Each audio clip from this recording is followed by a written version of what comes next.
I froze as Ethan's fists clenched, his eyes burning with rage. "You think you can talk back to me, Nancy?" he hissed. Before I could reply, he lunged toward me, his face twisted and angered when he raised both fists and slammed them into my stomach, sending a shockwave of pain through my already broken body. Gasping for air, I clutched my sides, helpless and confined to the hospital bed. The metallic taste of fear filled my mouth as the sound of footsteps rushed toward the door. Would this nightmare ever end?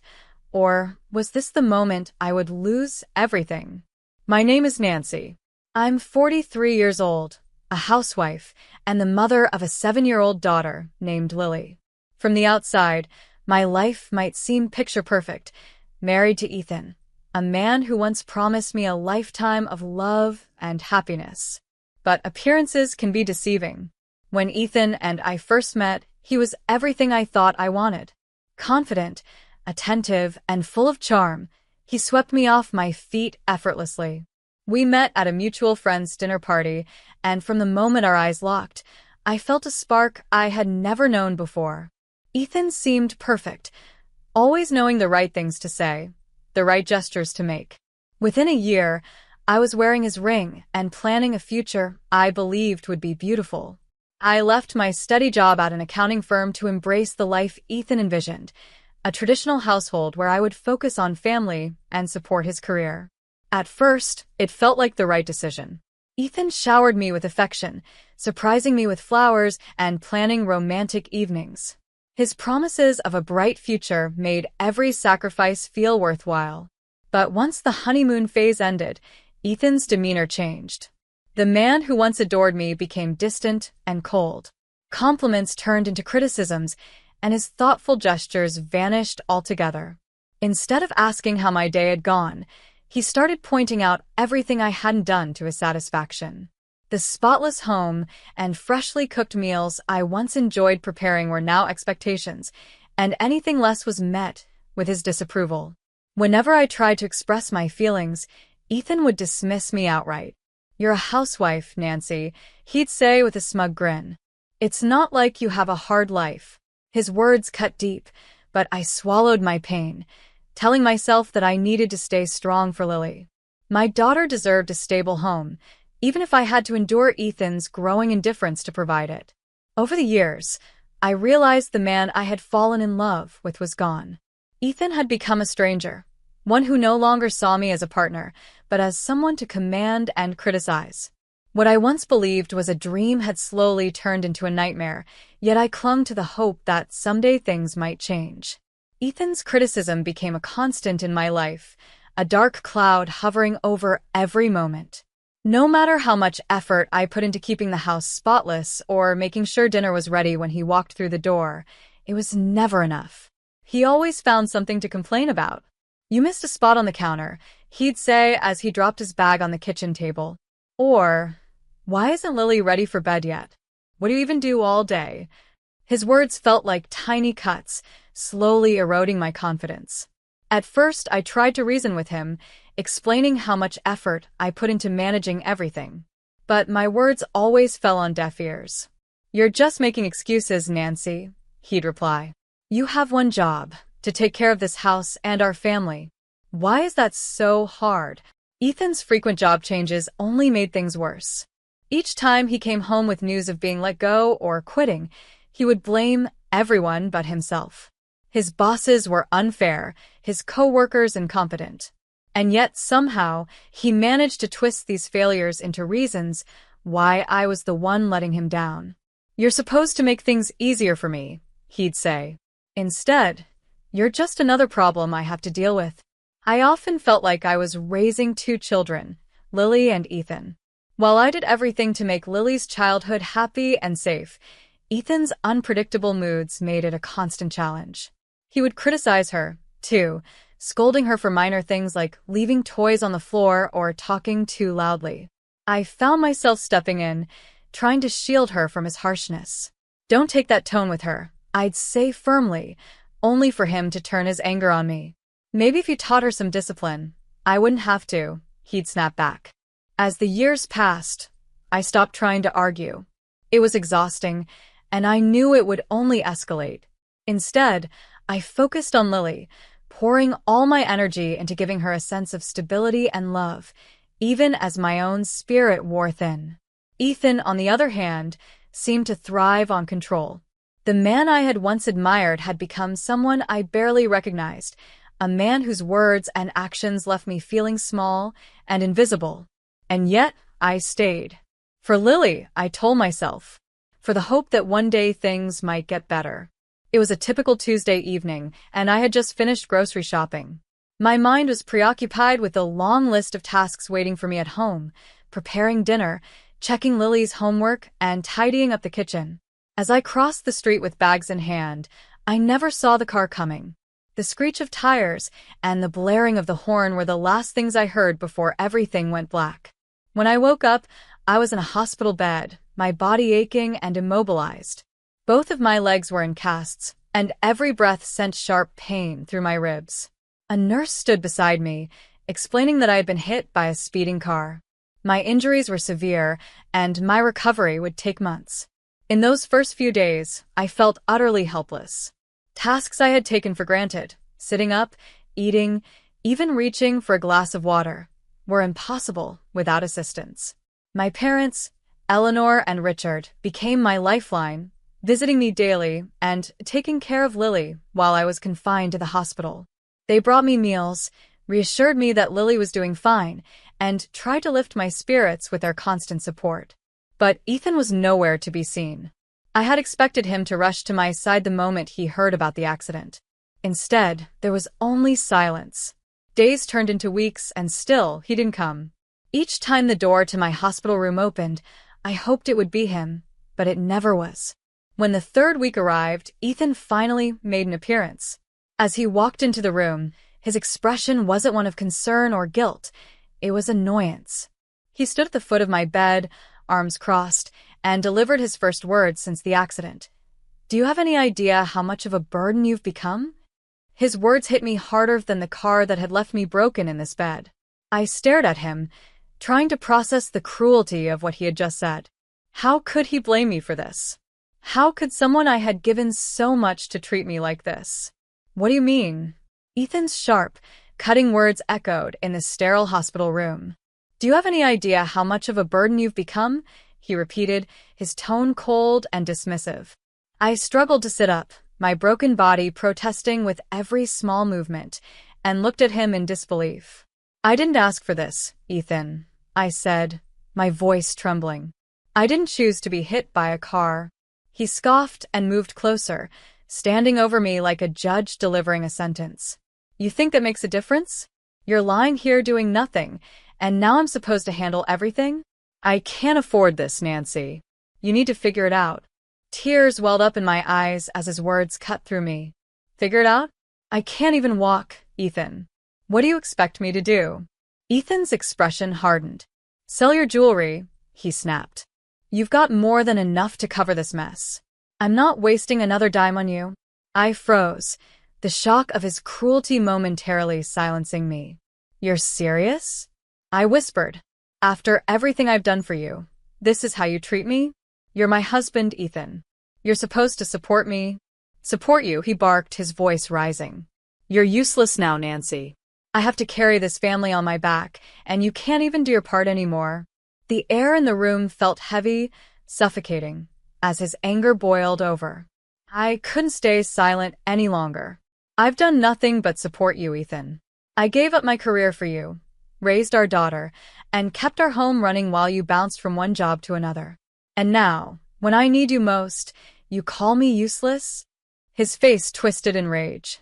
"You think you can talk back to me?" he shouted, slamming his fists onto the edge of the bed. "You don't get to make demands." I flinched, but before I could respond, he lunged forward. His fists clenched tightly, and he struck me in the stomach with both hands. Pain shot through my already broken body, leaving me gasping for air. The room spun as I tried to process what had just happened. "What are you?" The pain from Ethan's attack radiated through my body, leaving me gasping and clutching my stomach. Before I could fully process what had happened, the door to my hospital room burst open. A nurse and a security guard rushed in, their faces a mixture of shock and determination. "What's going on here?" the nurse demanded, stepping between me and Ethan. "She provoked me," Ethan shouted defensively, his fists still clenched. "She's ruining my life." The security guard didn't hesitate. "Sir, step back now," he ordered, grabbing Ethan by the arm. Ethan resisted, but the guard tightened his grip. "You need to leave immediately." Ethan turned to me one last time, his face pale with fury. "You'll regret this, Nancy," he hissed. "This isn't over."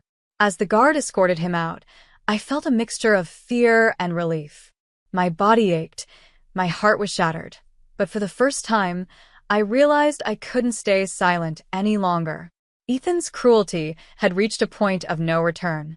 The nurse leaned over me, checking my injuries. "Are you okay?" she asked gently, her voice filled with concern. Tears streamed down my face as I nodded weakly. "Please, just keep him away from me," I whispered. The days that followed were some of the hardest of my life.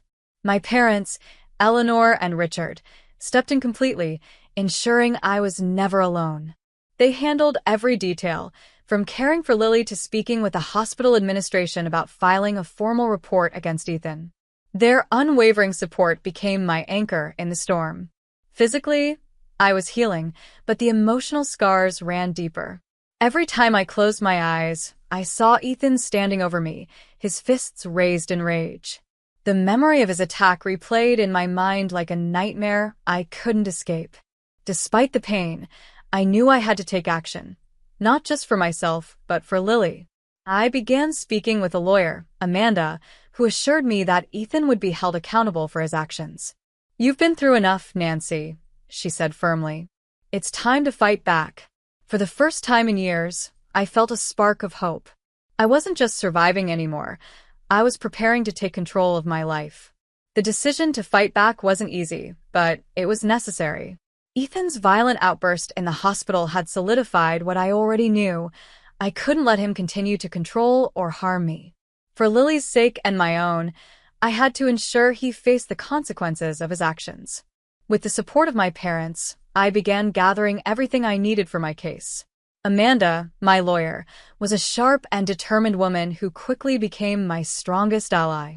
During our first meeting, she listened intently as I recounted years of Ethan's emotional abuse and the physical attack in the hospital.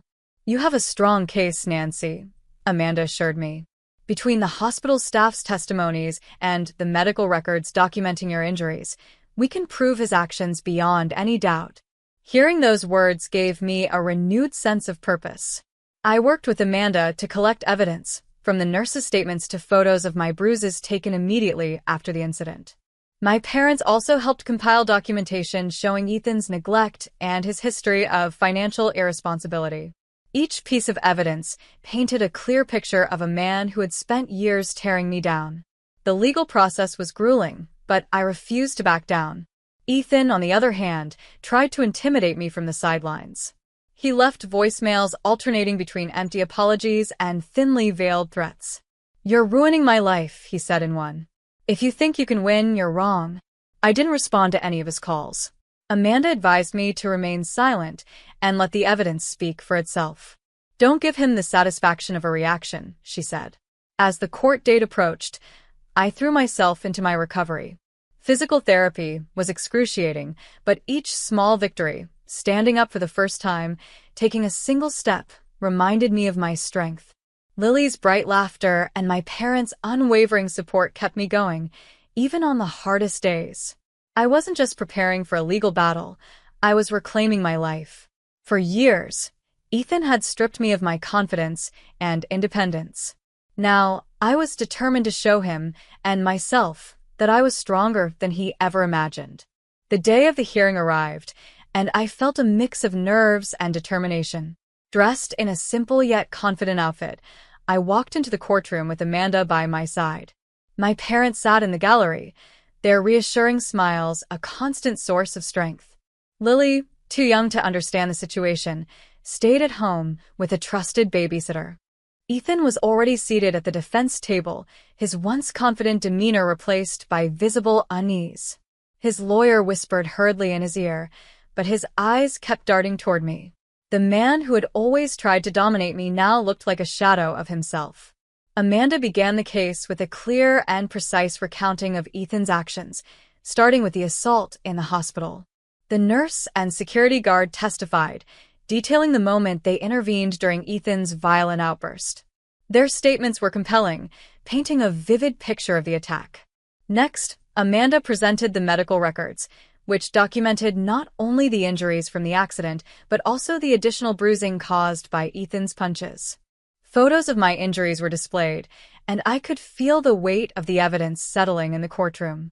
Ethan's lawyer attempted to downplay the incident, calling it a moment of frustration and arguing that Ethan had already apologized. But Amanda wasn't having any of it.